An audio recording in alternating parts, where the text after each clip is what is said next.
Hey everybody, welcome back to another episode of Kavinsky's Tutorials. And today I'm looking at GSi's Echo B2. Now this is based on the Binson Echorec. You can read more about that in the description, the history of that and so on. I won't go into it here. Fascinating machine and gives you a real analog sound, very dirty if you want it to be, but can also be quite nice and clean. Later I'll go through the controls and stuff like that. First I'll just let you hear it on a few different things. So let's start off with a couple of Animoogs here, which I'm playing from Zoa. So same developer as Uda. Great little app. Now, these Animoogs, each one is being played by a different layer of MIDI layers by 4Pockets, their latest release. First, we just listen to what that's like without any delay.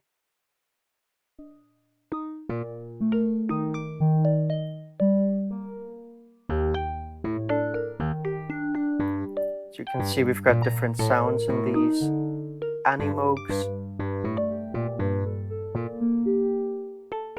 Now let's bring in first delay. Now this note doesn't come in very often. We bring in the second one.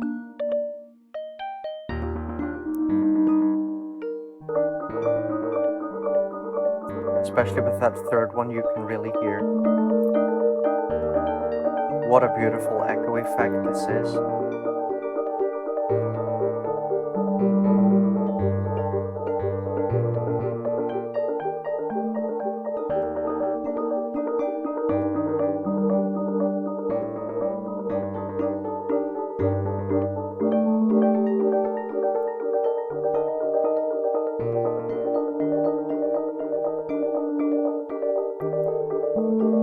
Here I've got a fair bit of feedback there on that third one.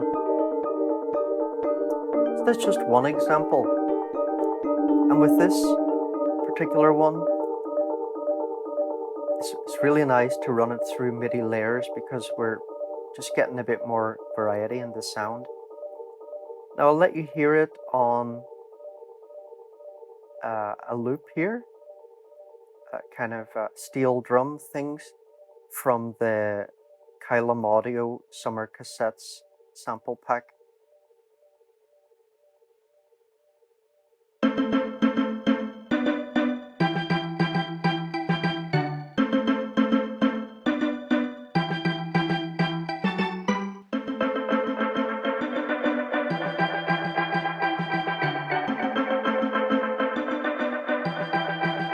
Lovely.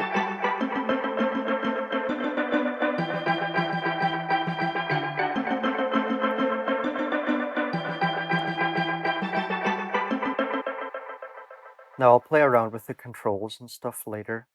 First, just want to let you hear a few examples. So now let's go to, I've got here Squaresynth 2, which I'll maybe do a video on. Really love the sound of this. But mainly here, I'm wanting to let you hear it on drums. So I've got drum computer set up to multi-out. So let's bring in first bass.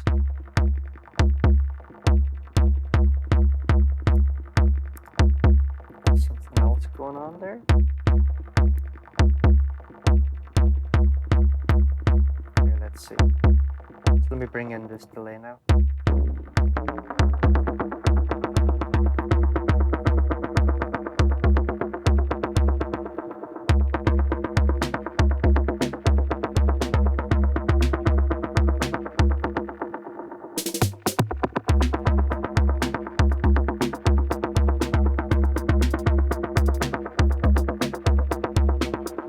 Now obviously bringing in a delay on each one is not necessary.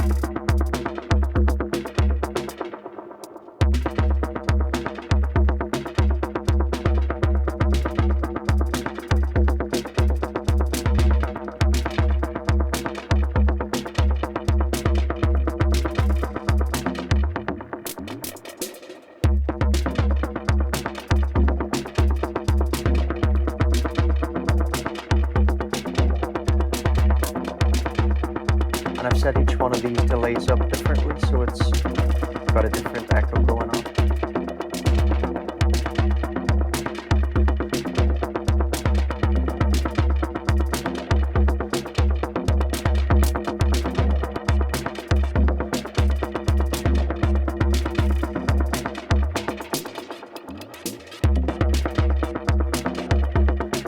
Running this through black hole.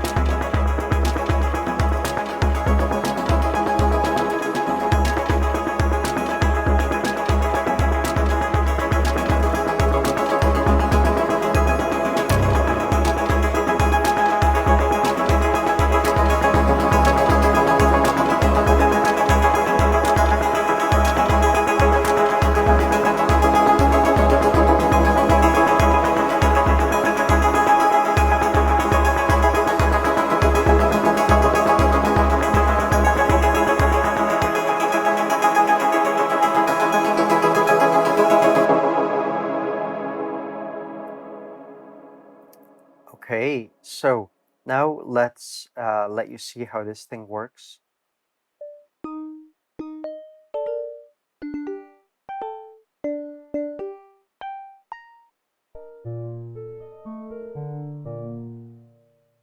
Right, this one should be clear enough to hear things on. So basically, when you open this up, when it's small, this is what you'll see. When it's large, this is what you'll see. Now, one person has commented, and I would agree, that actually really I'd rather just have all the knobs and everything on one screen, but I don't find it really that big a deal. So basically, this is your main screen, and you want to get more knobs and stuff here, you click on this edit button. Here we have some settings, showing CCs, things like that. You've got a help panel in here, so you can see here it also has a little description of the app, and you can see that here basically they recreated a particular unit of this that's 50 years old, and they said, we don't know what this sounded like when it was new, but this is how it sounds today in 2022. Still has its original tubes, has had very little service. Now, you go through here and it actually explains what everything does. This one is quite important for showing you what the different settings do. I'll let you hear those in a minute. They show you which heads are in use at any given time. So let's first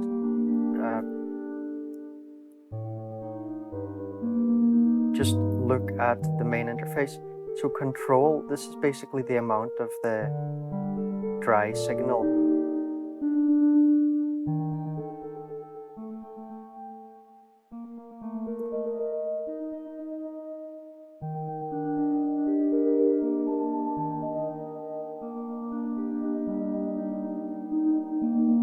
Length of swell is like a feedback thing. Now, by the way, this thing can actually self-oscillate. Maybe look at that in a minute. There's a couple of things that you need, or that help to get it self-oscillating. Now here, this echo swell, that's basically the amount of the echo, the volume.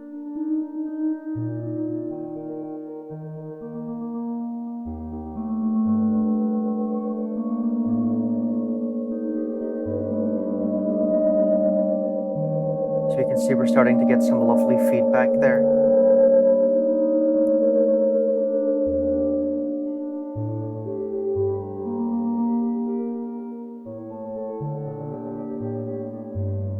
Let me change the sound over to this one, something a bit more plucky.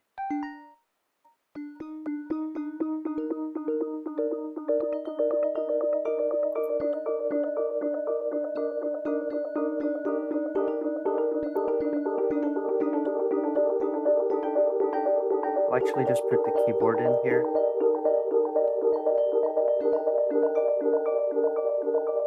We'll just pull Zoa off there.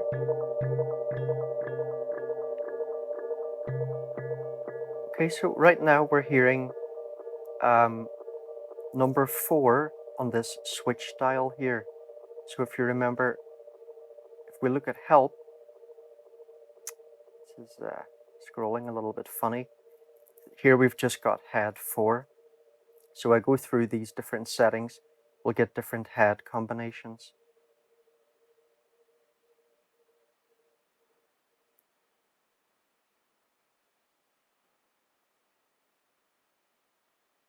And then we can align the heads. So we can get, something that's maybe sounding like a tape recorder or an echo machine where the heads are all working correctly. These machines were very difficult to maintain. So often the heads would go out of alignment, which can lead to some interesting effects. We've also got a very important setting in here called slow drum and this hiss amount as well. Keeping it clean for now. Make that smaller again.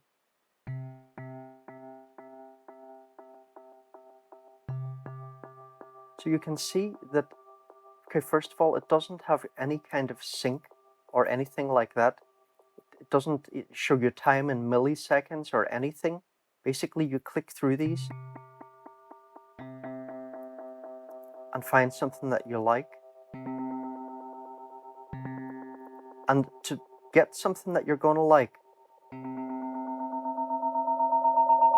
can notice some of these are much more susceptible to feedback than others.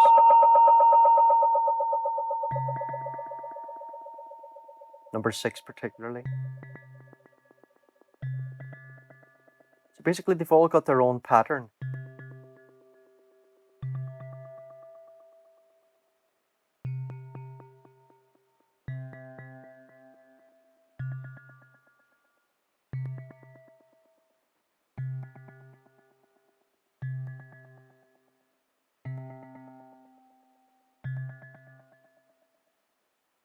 So again, if we look at edit here, we can see this slow drum. Let me bring in Zoa again.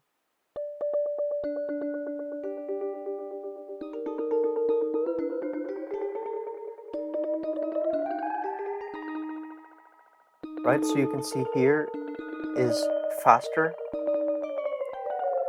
And we go down here, we're slowing things down. So I mean, this can be fun just for doing, momentary dubby type effects and things like that.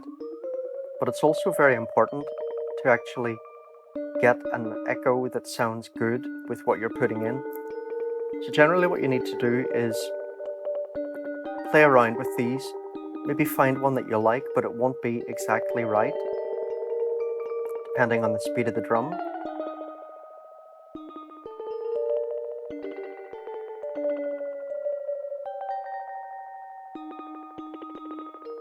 So then you're going to play around with the drum speed to see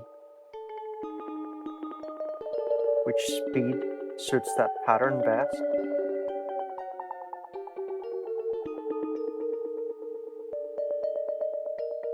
Okay, I quite like it around there.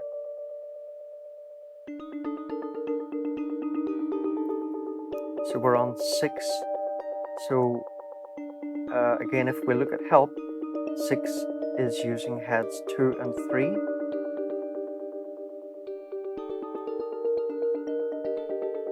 So if we play with the alignment of those,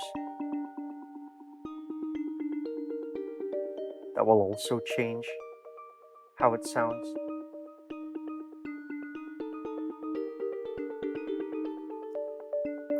Now, let's have a little go at self-oscillating. So let me see. I found it easier to get going on 6, and I think that you need to have the hiss amount up to start getting that self-oscillation.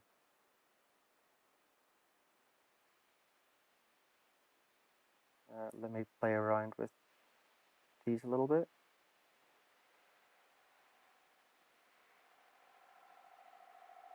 You see there, we got no input apart from that hiss. And we start to get the self-oscillation.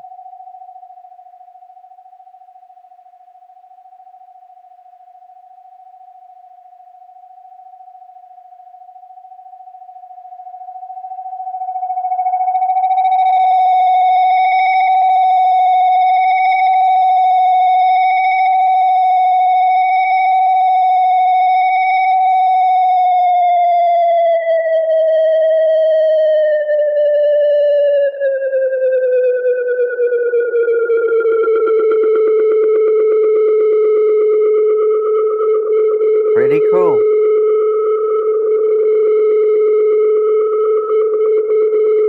You know, you could take something like that and put a gate through it.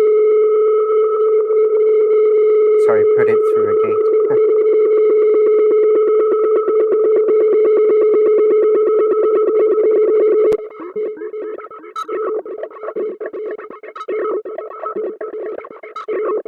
Sounds pretty cool.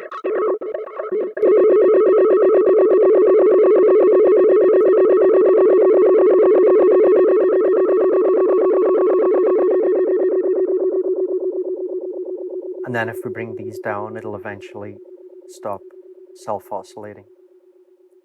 So I think lovely, lovely sounding unit. If you press on this, this takes you to their website. One thing I want to say that I don't like is there's no kind of internal preset system. So if you want to save presets, you're going to have to use your host's own preset menu. That's fine for someone like me who basically does everything in AUM, but some people who are working across several different DAWs or hosts might not be crazy about that. Have actually said, because it seems to be a thing with this dev, I don't know, they could definitely work on their preset systems. But they've been bringing out a couple of apps recently.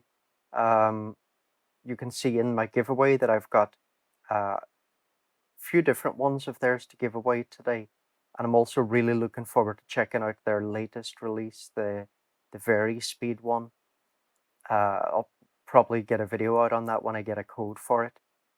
And I'll also probably do a video on their Krill synth, which is a really nice, simple, but very, very good sounding virtual analog synth.